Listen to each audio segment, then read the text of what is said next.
Hey friends, how are you? Welcome back to Backspace. In this quick and beginner friendly tutorial, we will learn how to insert a round bullet symbol in Microsoft Word easily.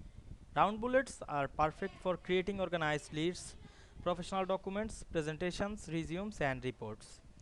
Whether you are formatting notes, making checklist or designing polished document, these simple tricks will save you time, improve your workflow. So let's get started.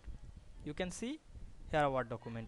This is my assignment document, but I need a round bullet symbol. Go to the insert menu, click the symbol drop down menu, choose more symbol. Then you can see here the basic Latin and the normal text. Now I am go some down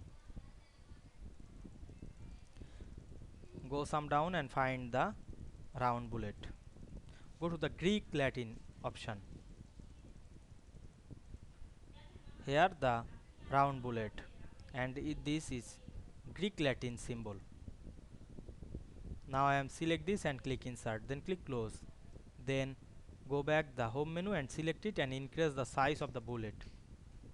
Now we can see we add the round bullet easily in Microsoft Word. I hope you understand this process. If this video helped you, don't forget to like, comment and subscribe my channel to get more than important video very soon. Thanks for watching.